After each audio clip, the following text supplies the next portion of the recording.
Hello. Hello, my name is Prisha Kaur and I'm in grade 4th. So, How old are you? what? How old are you? I'm 9 years old. 9 years old. Yes. You like to dance? Um, I think everyone has seen you dance now. Okay. Will you Yes. introduce me to someone? yeah. Who is it? She's my mom. Hello everyone. I am Arushi Goel, project head for Task Force for Differently Abled, and today we are here for a very interesting chat in regarding the Deafness Awareness Week. We have with us today Mrs. Nirmal Sana Goel. Welcome, ma'am. It's a pleasure to be here. So, from the management world to now authoring children's books, what has your journey been like? After doing MBA, I served in the corporate sector for around 16 years. I was general manager at that time when my second daughter was born. And she was born with hearing loss. That completely changed my world. I had no idea of what hearing loss is, what kind of challenges are there, what exactly it is. I had never seen a person with hearing loss. And it's true. 99% of the hearing loss children are born to normal parents. Alright. Then from shock to denial to acceptance, and then the journey of empowering myself and the family to raise a child who's so confident and who can do everything, who can achieve we everything. just met her. So, when your daughter was born, how did you identify that there was hearing loss and what kind of hearing loss was it? Okay, so fortunately, the hospital that she was born in, they carried out the tests which should be done. So her OAE, that the test is called. Otoacoustic emissions. Yes. So that was carried out, and we came to know that there is a loss, and it was hers. In our case, it was refer. So we had to go for another test called BERA. Generally, the case in India, the test is not done at the time of birth.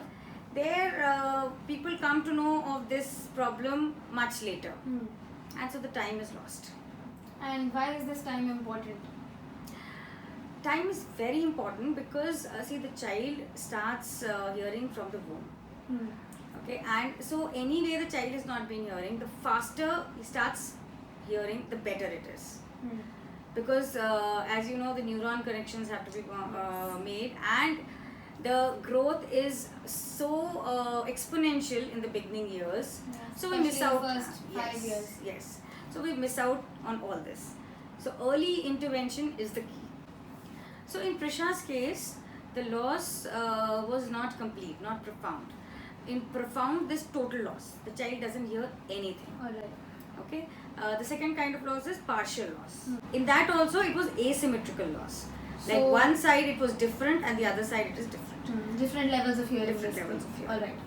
So what happens is generally profound loss can be identified very easily. The child doesn't hear at all. What gets missed out is the partial loss. Because the child is hearing, the child hears the claps, the child hears the sound, but the speech sounds are missing. The development of speech from hearing is missing. Yes. And that is very important. I think a lot of times what happens is that when someone is born deaf and there is not required intervention is not given in time, what happens is that the child does not develop the speech because they are not able to hear anything. That is why an early intervention in all cases is very important, and I think that's what we're going to talk further. So now that you identified hearing loss in your child, from that point to the brilliant confident child who you're saying, what kind of treatments did you go for and what would you recommend to people out there? So my biggest recommendation to people out there is the moment you come to know about it, there's no time for mourning. You've already lost a lot of ground. Now it's time for action. And it's time for action, and you have to think of very, very creative ways, and somehow what you have to achieve is what is generally achieved by children in many more years. On their own. On their own. So in her case, she started hearing her first sounds at the age of 2.5 years. In India, generally, the admission to main schools is at 3+. I wanted to mainstream her to a very good school. I had just 1 year to build a language which is generally built in 3.5 years. From the womb to that stage. Yes. So a lot of people said a lot of things, that maybe you should get her admission done in the next year, delayed. But I didn't want a 5-year-old child sitting in a 3-year-old class and doing activities which a 3-year-old would do. See, all other faculties are running fine. I have to cover up this part. Why keep on covering all the faculties? Yeah. So it is very important. The judgment of the parent is very important. The determination of the parent is very important in all these cases. A parent knows the child best, and a parent can really do miracles. That is why you've set a really good example for so many out there. How did you bring about this miracle from asymmetric hearing loss to this? Okay, so I researched a lot. Immediately after birth, when I came to know, I was sitting in front of the laptop, searching what it is and all. So I researched a lot. I, gained a lot of knowledge. And what really worked very well was experience books. Experience books. That's new. Yes. So whatever we did, because I had to give her all that language that she had missed for 2.5 years. So whatever we were doing, I was just clicking pictures. When she would sleep, at that time I was sit down and make those experience books and write, so that anybody can give the same vocabulary by reading those books. Now the child reads a book, or is interested in a book only once or maybe twice. But children, they love looking at looking at their own pictures. Yeah. So that is how she was like glued, and whoever, she was like, everybody's saying Prisha is holding a red ball. So she got it. So Prisha is holding a red ball. Yeah. Okay. So this way. So Vocabulary development. So the vocabulary development. So I really, actually, initial years, as you would know, are for vocabulary development, language acquisition. But now her vocabulary and her language is at par. Good, kudos to the hard work. So, let's talk about the treatment options for once. So, apart from these experience books and all the intervention that went into it, from the medical perspective, what did you opt for, and was that enough? Okay. So, in case of partial loss, the side where she has partial loss, a hearing aid, a good hearing aid is fine. But in case of profound loss, so the other side also, it was partial, but it progressed and it became profound. Right. And that is where we wanted to do a cochlear implant. A child, humans, we don't hear from our ears. That's just a channel. We hear from our brain. Okay. So cochlear implant, what it does, it bypasses all the damaged structures of the ear, and straight away it puts in the cochlea, The sound signals sound go waves, straight to signals, the... Yeah. because most of the time the hair cells inside the cochlea are damaged. Okay, so that is how a cochlear implant works. So, cochlear implant in one ear and a hearing aid in the other. Now, was that enough? Was that That's a clear? very good question. Because the sound from a cochlear implant is very different. Sound from a hearing aid is human voice amplified. Okay. But sound for cochlear implant is just something else. But what I was told by experts, and I have seen in case the result also in her case, that children, they adapt. And somehow they have their own mechanisms and they can hear both different sounds. So, but just having a hearing aid and cochlear implant is not enough. It's not like, we're not able to see clearly before that. You wear specs and you are able to see clearly. It's not like that. In sound, it is interpretative. Okay. Like the sound comes and then it is interpreted in the brain into language. Yeah. So for that a very good therapy is required. Speech therapy, Audio verbal therapy. audio verbal. Alright. That is a very, very important aspect. Second thing, another device that is not very popular, but I would suggest parents should use is using an FM system in schools. FM system. Yes, So how does that work? Okay, so the thing is, these are digital recording sort of. Okay. The FM system is a No. digital recording. The devices that she's wearing, the hearing aid, they're actually basically machines. Okay. So have you ever recorded under a fan? It's where there's a lot of disturbance. Yes. So that is because that is a digital device. Okay. So it captures every sound. But our natural ears, they automatically cut that sound, that noise. Yeah. But this is a device. Now the devices are very good. But then still, there is a lot of noise that they hear. So in school, there's a lot of noise. You know, even the paper has noise, the fan has tube light. You know, so many toddlers. Imagine the kind of khatar patar they make.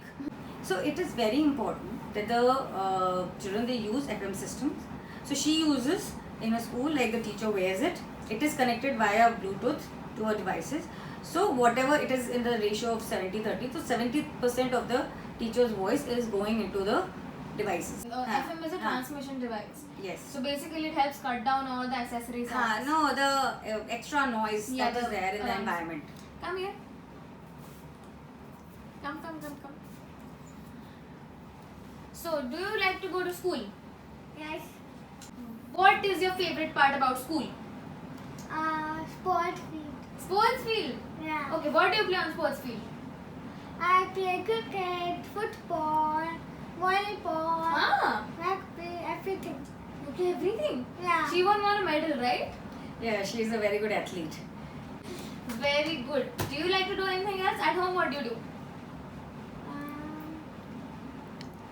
Dance. Dance. Yeah. You like dance? Yeah. What is your favorite song? My favorite song is Coca-Cola. Coca-Cola. Okay, my dear. We'll dance with Coca-Cola after this, okay? Chalo, go. It's a pleasure to meet her. She's such a bright child. So, as a parent, what all did you have to put in? How did your care sort of escalate? So, you mentioned you have 2 daughters. So, what was different about caring for this one and nurturing her? Oh, every day a new challenge would throw up at my face, and it was like, okay, so I have to find a solution for this. And it matters a lot on the people around you and the school, the sensitivity of the school. It's very important how the children are sensitized. So in her school, she's in the heritage school, and I must admit the school is doing such a wonderful job. The children are so well sensitized. They know that if all of them speak together, Prisha will not be able to understand. So they follow this protocol of speaking one at a time. They take care of her. They know that they were sensitized. Initially, I was asked to sensitize them, and then they were sensitized about the devices that we have to take care, no splashing of water, etc. But challenges are there, habilitation challenges, hearing challenges. Every day, there will be people, there will be children, there will be bullying. Every stage there's a challenge. Apart from being very observational about these challenges and sensitizing her atmosphere, what else did you have to do to bring her up to speed and make her so confident? Since your program is going to go to many parents, I would really want to emphasize this part that the parent themselves has to be very, very observant. It is very important to sense the little symptoms. We generally react after we start seeing the symptoms, but we have to identify the problem when it is coming. So whenever if you feel the child is uncomfortable, then there is something there. We can't ignore it, that on his own he will get comfortable. You have to look into it, not telling the child, but it is very, very important. So the parent has to be very, very observant. It's not that I'm comparing my child with other children or anything of that sort, but you need to benchmark. You need to benchmark. Okay, these are the milestones, so these are my next few targets.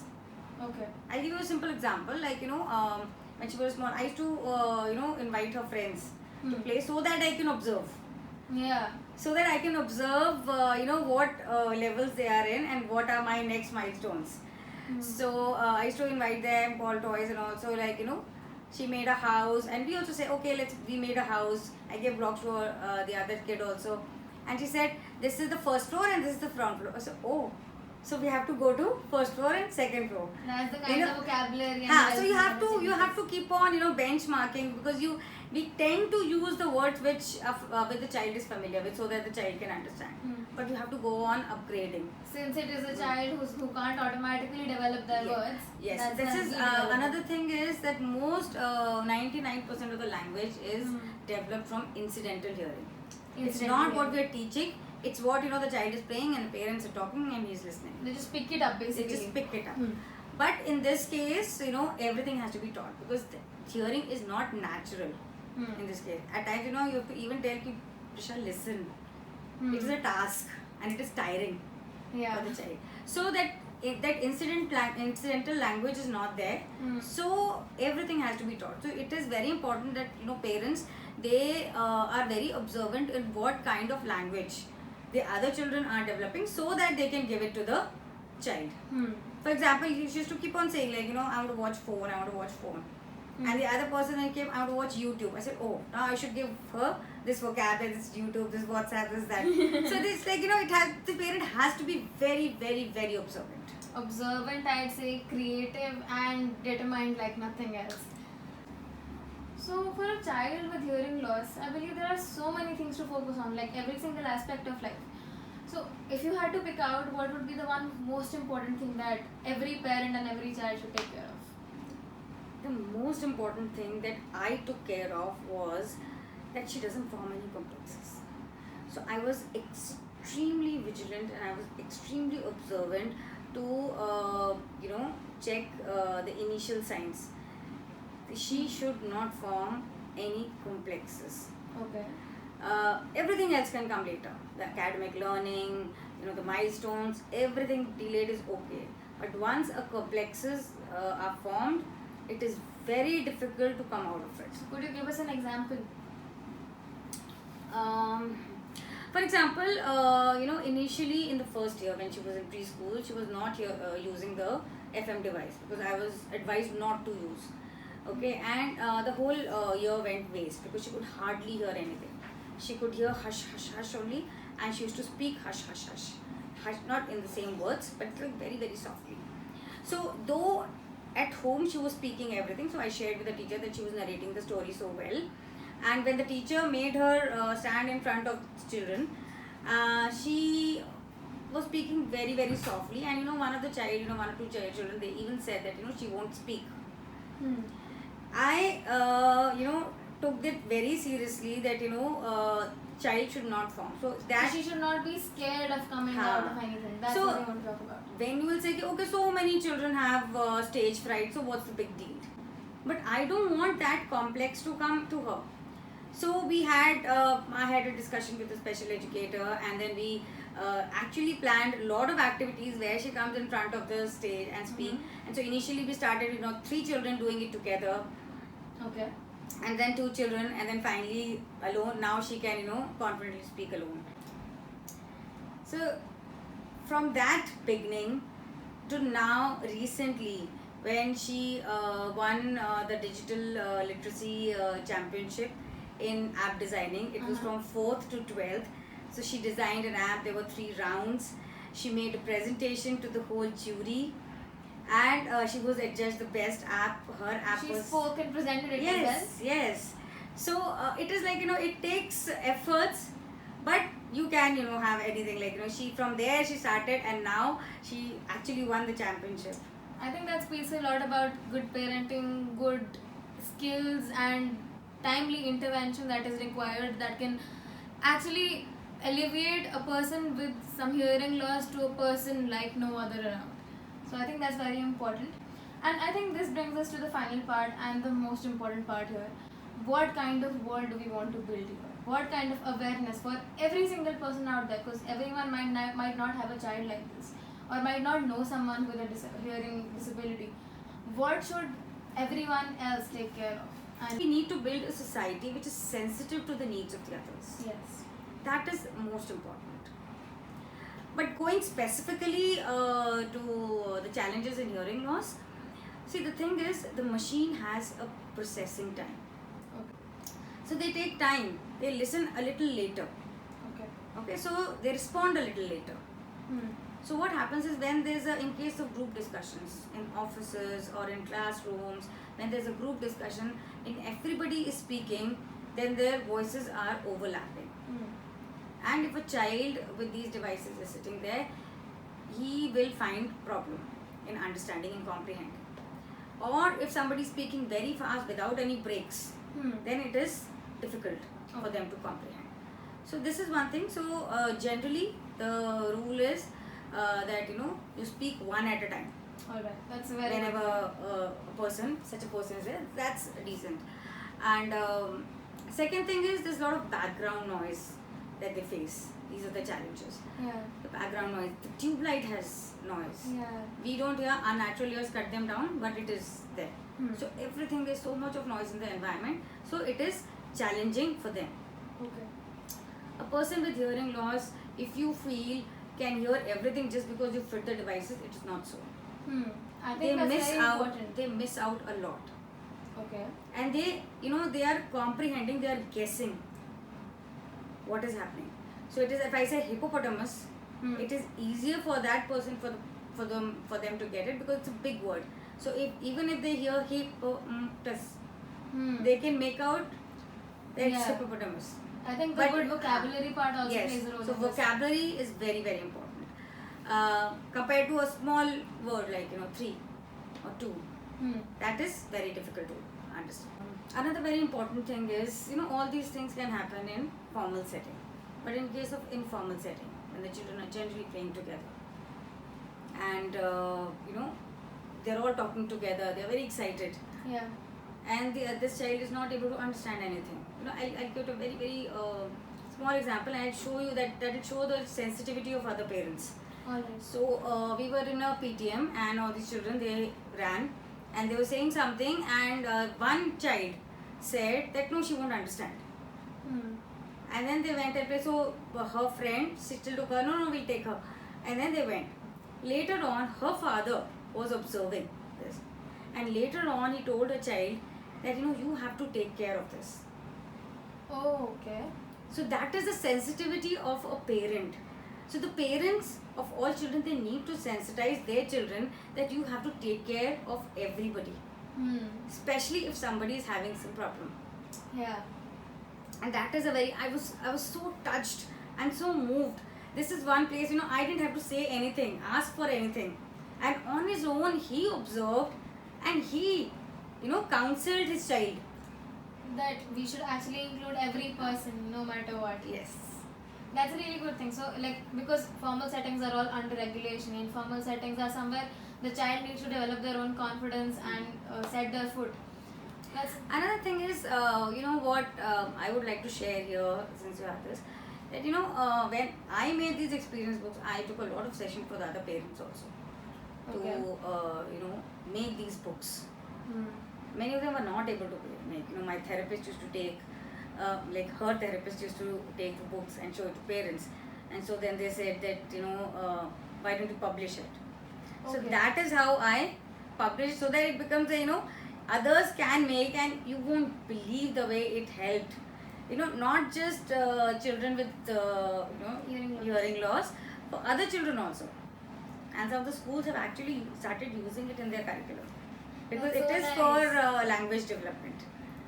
I think that is why it's called experientialpedia, I believe, because children learn it through experience. And all that research that I've done for her in this, parenting, this thing. So that is now how I've come to this parenting, because now I know, what mistakes one should not make, and what are the good things, what works, what actually causes miracles. And that is really important information, not just for people with children who have hearing loss, but just everyone in Everybody general. else. So the milestones are just the same. The milestones are going to be the same, but it's the input and effort and just the how child grows. How through you them. go about it, that's important. So now that we've reached the end of this very interesting discussion, are there any take-home messages you want to give to our audience? I would only like to say that we live in a world, we need to build a world which is a very providing kind of a world. I draw an analogy, there's so many people on wheelchairs, but there are not enough ramps which provide access to the malls, the stores, everywhere, all public places. So just because there isn't a ramp, that doesn't mean that person is disabled. That means that the world is not equipped enough. Well said. So we need to build a world which takes care of everybody. Thank you. It's been great talking to you, and I'm sure everyone out there will get a better insight into how hearing loss impacts life and what we can do about it. Before we end, I'd like to encourage everyone out there even if you know someone who has or does not have a condition, take a step, be more supportive, be kind, and be courageous. If you want to know more about the parenting, about creative ways of language development like we talked in this video, you can check out Experientialpedia's YouTube channels or Facebook or Instagram. And stay home, stay safe, and stay supportive. Thank you.